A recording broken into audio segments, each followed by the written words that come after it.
Umthandazi uDlamini namhlanje ngisemanzini angizange ngizongena khona engizokwenza ngizokutshela kancane. Buka la, kunemuntu ophumelela, kunemoto, kunemali, ushadile, ushada umfazi wakhe, nemabhizinisi, wakhuleka nje ngoNkulunkulu, waphumelela. Khona omunye futhi owesifazane ushadiwe walotsholwa, waba nekhaya lakhe, ikhakha ngisho njalo, uphila kahle ngoNkulunkulu.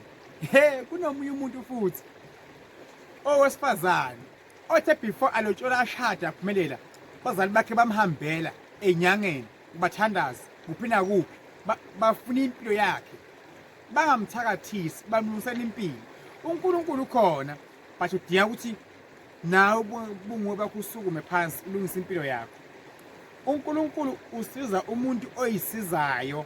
Angeke ukuthi ungathi wena mina ngifundile nama CV alapha endlini, uNkulunkulu uyazi ukuthi ngifundile funa ngifike umsebenzi, never ayenze into efana leyo. Hamba kubantu besintu, hamba entabeni yozini, hamba endaweni eningi uyofuna impilo.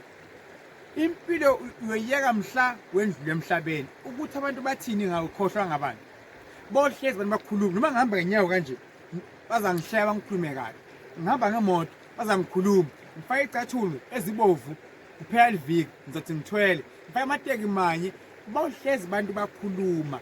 La emhlabeni sonke yonke indawo kube phila emhlabeni uphumele nje kukhona akwenzile, either khandla elibovu belikhona, noma elimhlophe, noma eliyelo, noma umuthi, noma amanzi.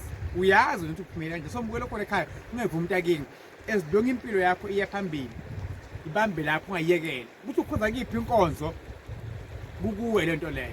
Bafundisi inyanga ngabathandazi zangoma ngamagedla, ngithi uNkulunkulu manje ubuyisa abafowethu abe kunye nani, siphise abantu baNkulunkulu. Mina angigceki muntu, isiphiwo sami nje ngesami. Namhlanje ngiyongena emanzini, namhlanje ngo-10 o'clock ngibe ngisesontweni, ekuseni ngo-4 ngiyayivala inkonzo, ngo-5 ngiyangena emanzini. Onenkinga mbukelo khona ekhaya uyagula, unenkinga yokhalo, hlangothi, thola imisebenzi, uyagula, unenkinga kule-relationship yakho, ngisendele SMS. Mina singimsamo mhlawumbe lisithunywa ngiphisa abantu, ngiyaphumelisa. Iwasho zami zitholakala lapha eNasport kuMr Shilwane, neLisprat Mr Shilwane. Ngizafuna indawo lapha eJozi, eThekwini, yonke indawo. Ngiyabingelela nonke bona bakhona emakhaya, ngithi masingalahlani.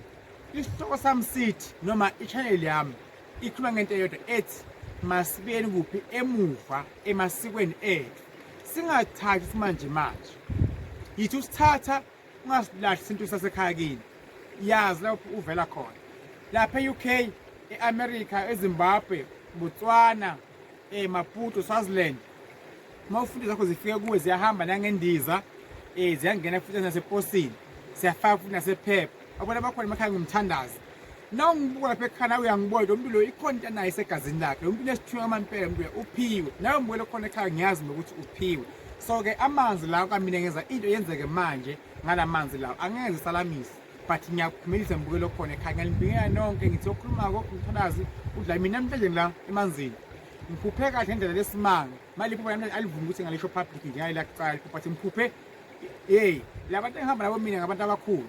Ngiyabonga ngibeka indisha lapha inamanzi, indisha mayibona indisha yami, indisha mina amanzi endishileya idungadungekile. Kukhona engizokwenza lapha kuleya ndisha kulamanzi, ngeke ngizwe ngawo mbukelo khona ekhaya. Nawe ungezwe ngomuntu, umuntu nomuntu kukhona kwenzeka ebusuku nongakwazi.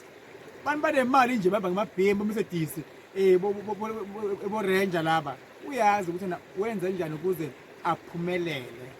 Usinibusembolo khona ekhaya ngisepitilife ehlala, ngisepitilife nenkinga isicitho ngamabhadi angithwalisi, kanti isithunywa ngivula inhlanhla bese ngiyaprofetha. Noma kuthiwa ukuthi engakanani ngitshela inkinga zakho. Nawe ufika ungibona ngi-invite ephathini yakho, enkonzweni yakho, ngimlindelo, emkhulekweni, yonke indawo nawufuna ngikukhulekise, mina ngingakhuleka kwenzeke lento oyifunayo.